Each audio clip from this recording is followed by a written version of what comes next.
Hello everyone, welcome back to my channel.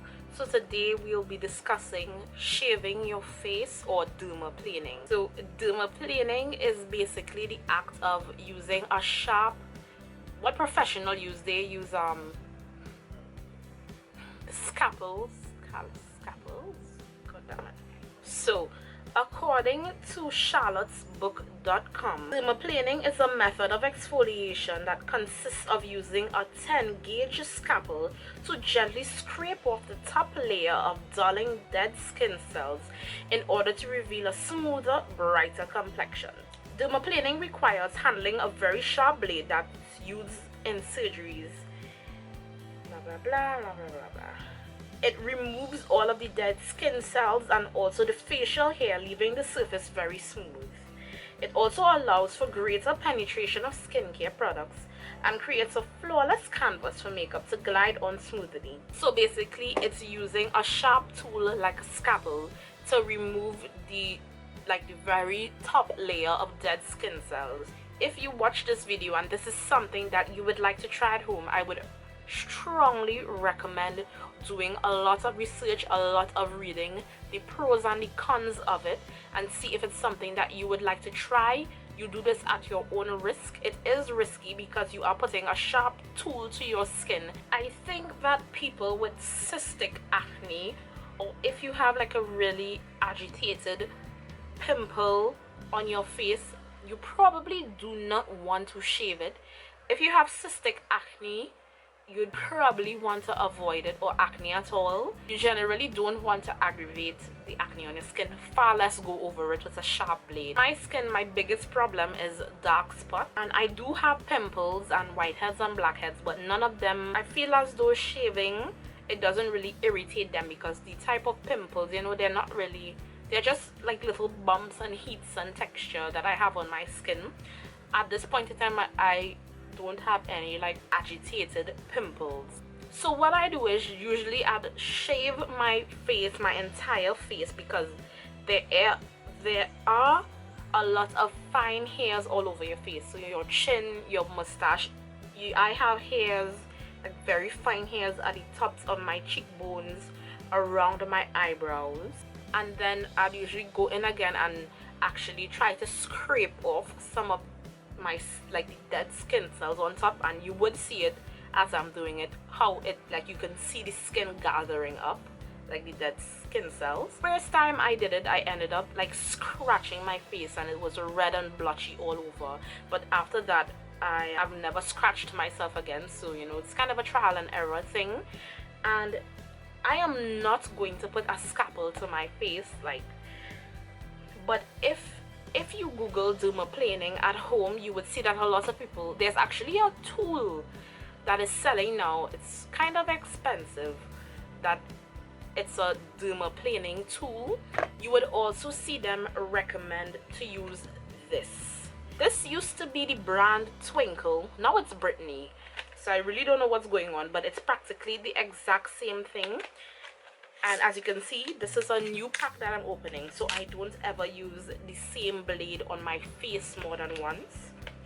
And these are eyebrow, like, they're really made for eyebrow shavers, but you can use them, you know, your chin and your mustache as well. And as you can see, these have ridges on them, so they are essentially like scalpels, but they have ridges on them that protect you from cutting yourself like regular shavers do.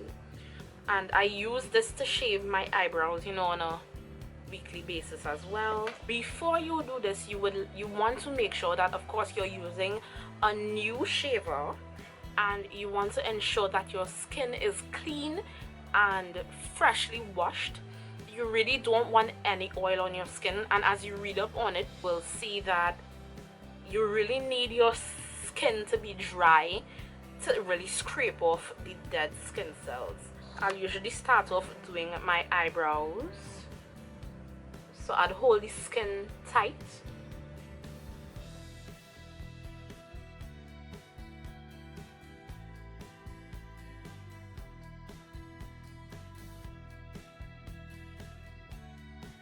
There are other brands that sell shavers similar to this, but I've always found that the shorter ones are not as effective for some reason.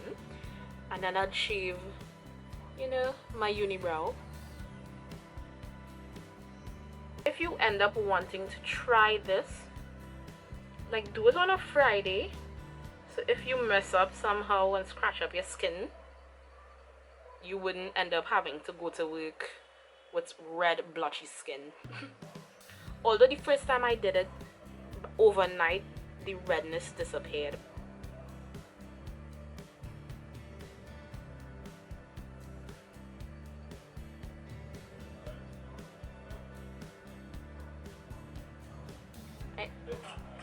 So I usually just start off shaving the normal areas.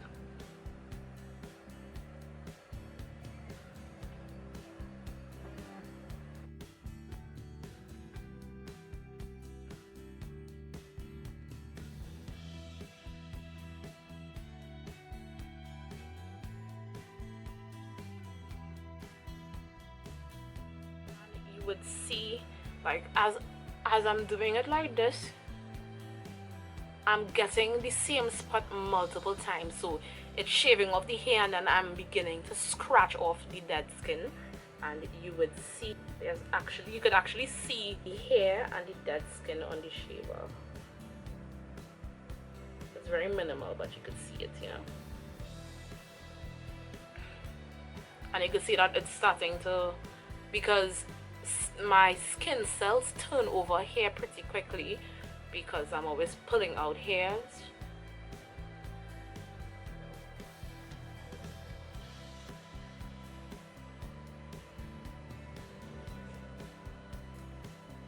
What I usually do is I prefer to concentrate on the areas that, one, I know have hair, and two, my problematic areas. So where I don't shave is right here where there are large pores.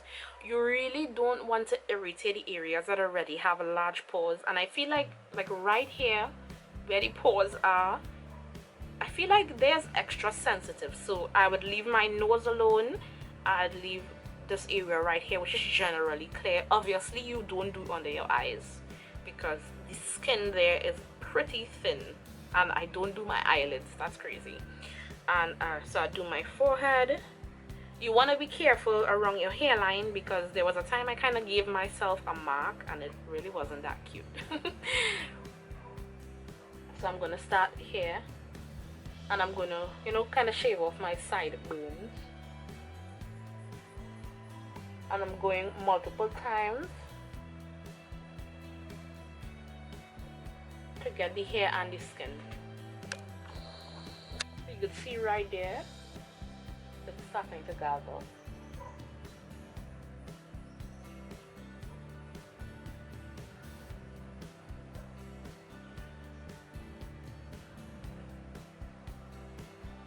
So I'm holding the skin tight, and I'm doing like strong strokes, really trying to not scratch my skin. But as with shaving, you always kind of irritate your skin a bit. So after this, you know, you really wanna don't use any. I'd recommend, honestly, for me, I know it's supposed to help with absorption, but at least the night before, I'd only wash my face with something gentle and then use moisturizer. I don't put any acne treatment or anything that could possibly irritate my skin, like just moisturizer. So it's better you play it safe and don't do anything to your skin directly after. The next day you can probably get back to your regular regimen.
Okay, so doing the next side.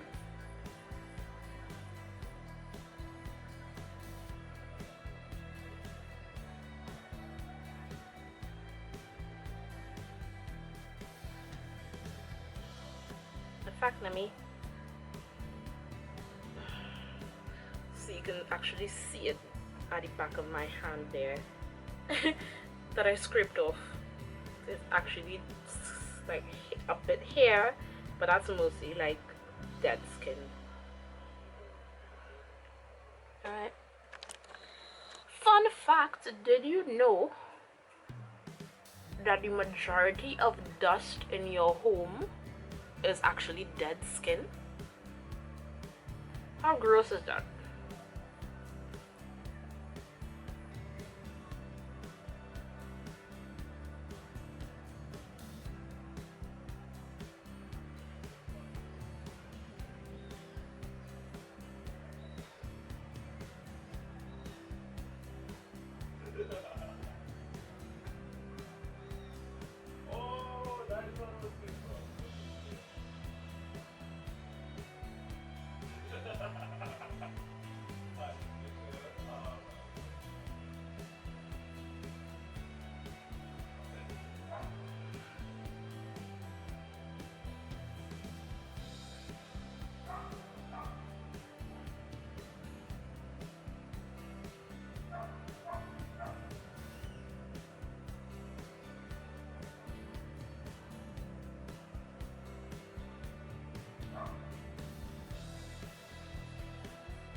Okay, so now that I am done, I don't know if you'll be able to tell, but my face is mildly red, like very mildly. The benefits that I've personally seen from this is that your makeup looks better. Like, you can, like, you know, sometimes when you do makeup you could see a mustache peeking through, and sometimes like when I take close-up of my eyes, I can actually see like the little hairs there, which is not really a big problem for me, but your makeup just kind of sits on your skin better. Your skin feels a lot like super smooth, as you could imagine, and my face, I feel like it actually looks brighter, which is understandable because, you know, the hairs on my body are dark, so I'm getting rid of that, and it just, as I said, reveals a brighter complexion. Products are able to penetrate your skin easier because you removed that, you know, initial very top dead skin. And I guess that's true, you know, but this is probably about the 4th time that I've done this, and every time I do it, my skin, like, I feel like I irritate my skin less. So maybe just right here that I ran over a bit too much kind of hurts, but the hair on my face has not grown back any thicker, and that includes the mustache and the beard, you know.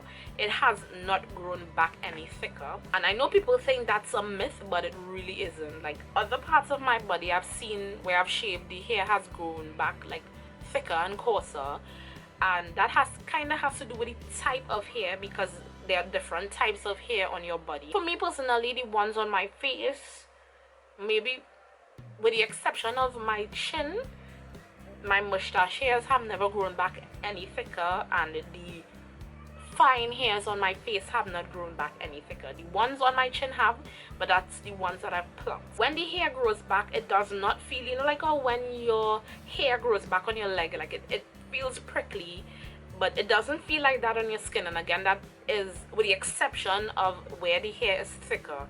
So it has to do with the type of hair, and because the hair here is so fine, it don't feel it growing back. I generally do this about once a month because I really have not seen the need to do it more than that. There will be a time that I probably increase the rate in which I do it, but I'd never do it more than once every 2 weeks, initially at least, you know. Overall, this is something that I will continue to do. I really enjoy it. I love the way my makeup looks after.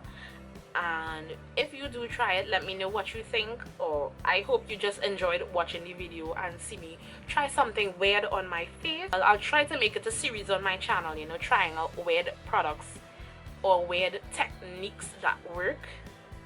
I may do the Korean one next, where you put baby powder on your face and then you dip your face in ice cold water. I really want to do that to see if it works. Okay guys, thank you so much for watching. I'll see you next time. Bye.